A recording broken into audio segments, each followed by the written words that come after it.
Hello, everyone. It's me. I'm here again. The live stream literally just ended, and I wanted to give some thoughts on Honkai Star Rail 2.4, everything that we saw, all the new characters, the new story, the events, all that stuff I'm gonna be talking about. Overall, the TLDR, I think 2.4 is pretty good. Um, for what I think is intended to be a filler type patch.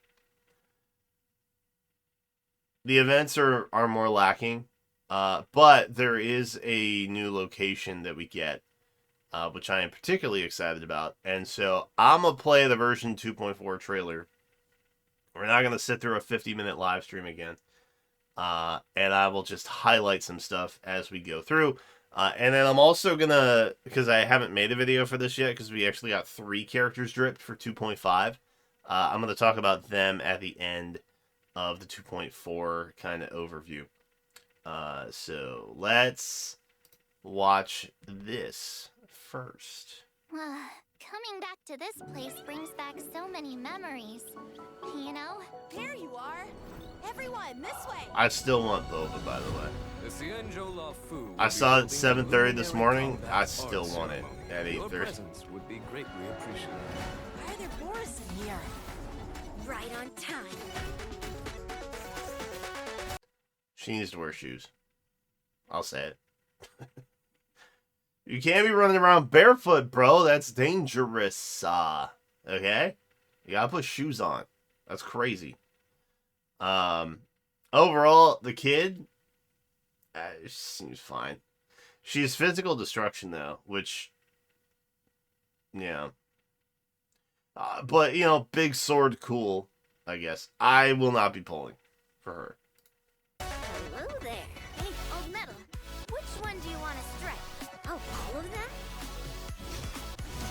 Rock-shattering slap! Although her counterattack mechanic seems kind of neat. Look at how hard I've been training. But overall, I think that's a pretty easy skip on my part.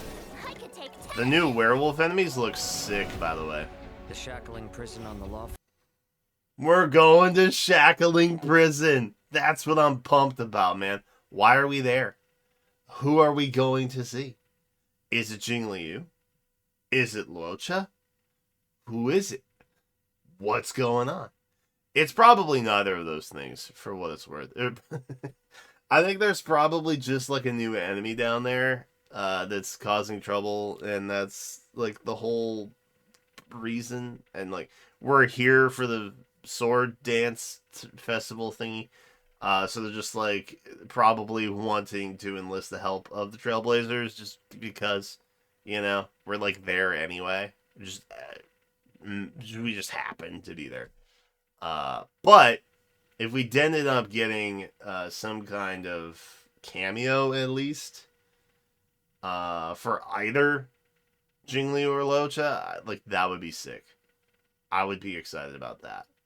But I am excited for the new area in general just because it looks incredible. It's completely different from the one on the Yaoqing. It's completely underwater.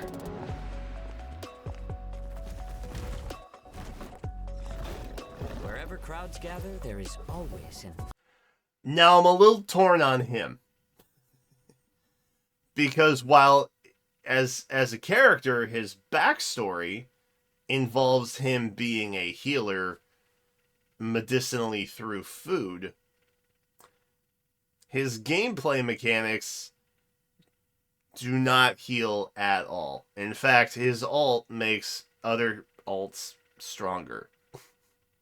Or rather, when his ult goes off, he has like an AoE area, and enemies within that AoE area take greater ult damage from the party in general, is what I am hoping I understood him as.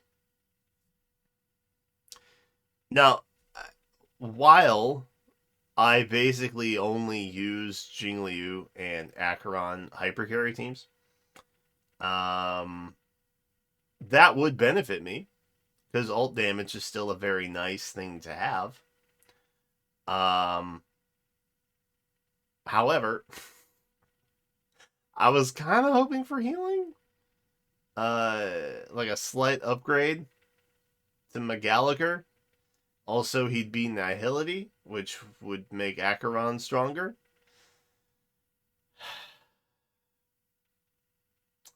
So I'm a little torn. He's still really good for me in my account and my 2 hypercarry teams that basically only ever do ult damage. But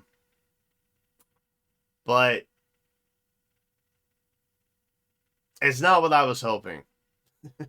I was hoping they made a really unique Nihility character that healed somehow and benefited. But, you know,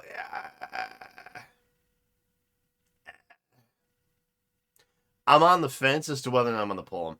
I'm leaning a hard 75-25 to pulling.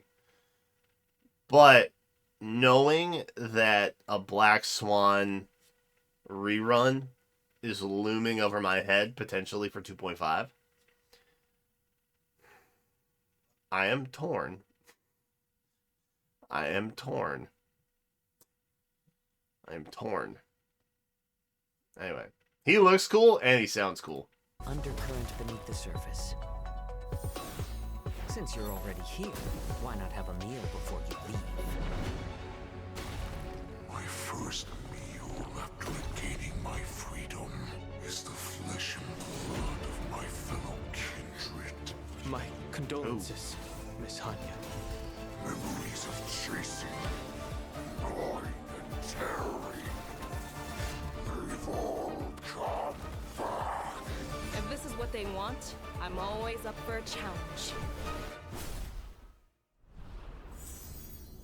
Very cool. And then we have the events, which, as I prefaced, they are a little lacking. The good news is that we're going to get Alons for Hunt March 7th during her said event. I'm not sure if they're going to be limited or not, or if they end up in a shop later, or if the event is permanent. But they did introduce a new mechanic that allows people who I think are level 21 to be able to have like an early access to events so that they can still do the events, which is good. That's good. I'm glad that they are at least thinking about new players and the game in context of new players, because that means the game is still doing really well, and they're still in like a growth kind of phase rather than like just let's keep things as they are, stagnant, if you will. So that was nice. That was a welcome change. I don't know that they'll talk about it either, but there was also a relics optimization where you can save your settings now. And then I think there was a feature that Genshin's had for a little bit, at least. I don't remember when it came out. I feel like it's been out for a while. But you can also see what other people are using relics-wise on their characters, which with the way that these games have gone, it's kind of like, well, you typically just put the new set on the new character, or like the new character gets probably the most recent set that is relevant to their kit, like you put the dot set on the dot character type situation. So that particular feature I'm not that excited about because it doesn't really, I don't see the need for it personally. But the new pre-saved filters, that is cool. I like that. So you can just save, hey, show me all of my crit rate main stat pieces. And then you can just go in and click that filter and boom, it's just there. You don't have to go back and select everything and make the filter every single time. So you can just have a speed boot filter, for example. And it'll show you all your speed boots. That's nice. Again, I don't know if they show that in this trailer, but that's something that I'm kind of jazzed about. But the March 7th event, stylistically, looks really good. I don't know that they will show it, but it's basically a manga, and we're doing a story of her. Yeah, there we go. This part. I thought this looked really good. And I'm not like the biggest March 7th guy. I will admit, I have come around to March 7th. I used to find her voice really annoying. But I think she's kind of fun now. I think I have come around to it. And I'm interested to see what her story ends up being. Because she was just found floating in a block of ice. Like, that's ambiguous. And there's a memory that she has that she can't recall, and she's not supposed to remember it because it's better that way. Like, I want to know more about that. Tell me more about that. But mostly, I think however they handle the Alon situation, I like that they're giving more opportunity to 4-stars that we already have, and I don't know that it'll just be express characters per se, but I hope that they give other characters an opportunity to change path and do something similar. I don't think it will be frequent, and it may just be, like, they may never do this again. But if they even just lock it to like the Astral Express crew, like, that would be cool too. You know what I mean? So, the other events that we are getting are trash can based, where it's like Pokemon Snap, but for trash cans.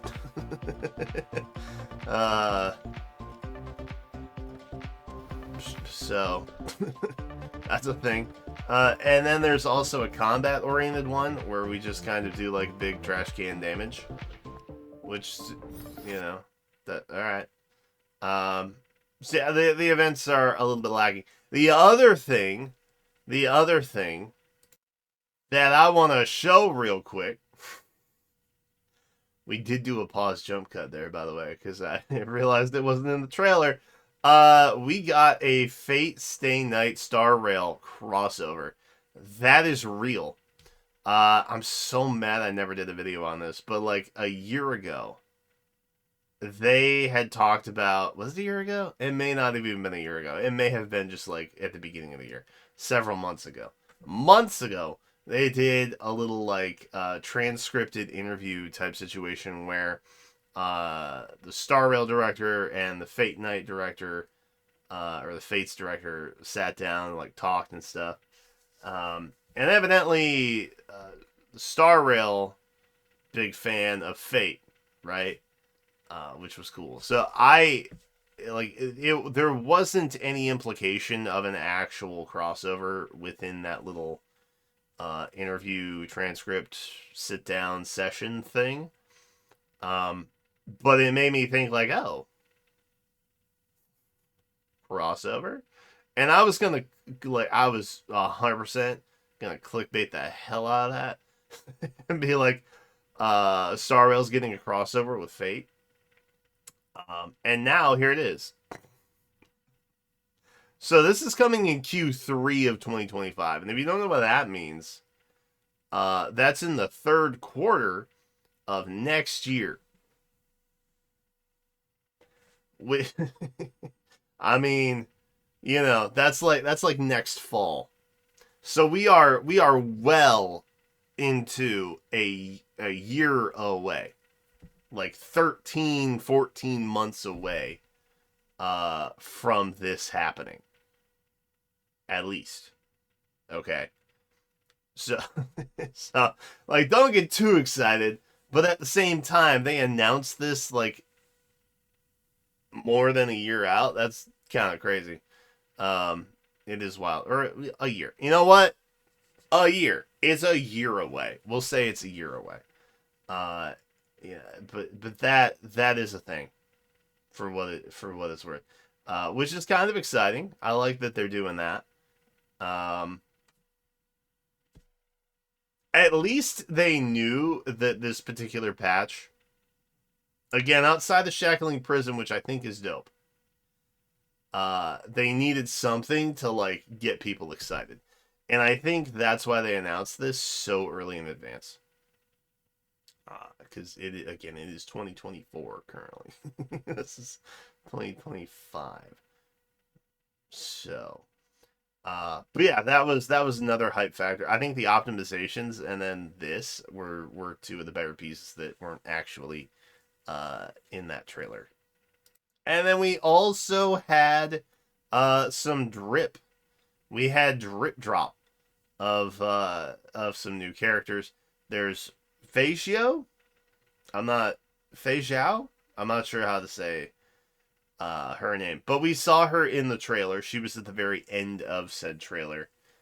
She is a general. I think she is in relation to Nihility Fox Healer dude, whose name I will learn and remember at some point in the future.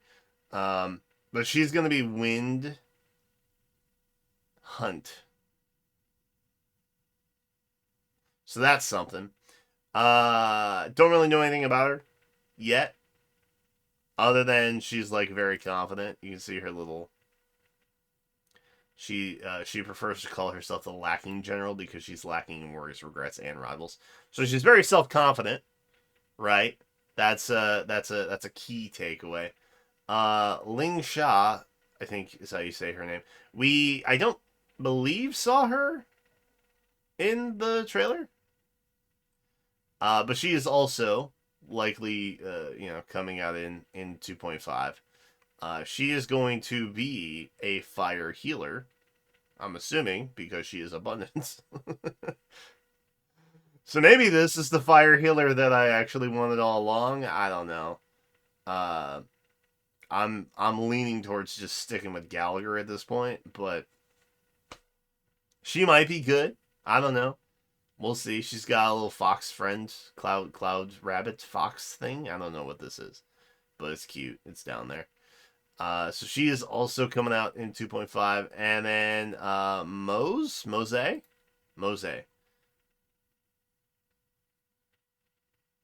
Again, I don't know how to say anybody's name here. He is a Lightning Hunt character whom we also saw in the trailer during the Shackling Prison portion of said trailer. And he's a 4-star. What does that mean? I don't know. I'm personally at a point in my account where I don't really worry about 4 stars. They just kind of exist. And that's cool. And if I get them, if I'm pulling on their banner, that's also cool. If not, that is what standard pulls are for, and we just get lucky. Because, outside of Gallagher, who I really, really like, I don't have a reason to use 4-star characters anymore just because the power gap is usually so great. And there are some exceptions. There's a handful of 4-star characters that are actually really strong. But why use Natasha when you have a Luocha? Because she has a giant gun and she's cool. That's why. You know what I mean? So for 4 stars, that's kind of my philosophy on life. Mose. Gosh, I wish I knew how to say his name. I wish I knew how to say everybody's name. It's early and I don't know words. He seems kind of cool too. That feels a little questionable. But that's a topic for a different time. Anyway, overall, I think 2.4 looks pretty good. I'm excited for it. It is a bit of a filler patch, I don't think anybody would deny that. But overall, kind of cool. I'm really excited about Shackling Prison. I'm really excited about the Relics pre-filter. I want Boba. I'm going to maybe try and get Boba today. Maybe that'll be my goal today. Anyway, that's it for me for now. Thanks for watching. Let me know if you're excited about 2.4 and beyond in Star Rail, even a year away with a Fate collab. Let me know your thoughts in the comments. Thanks again, and I will see you in the next one.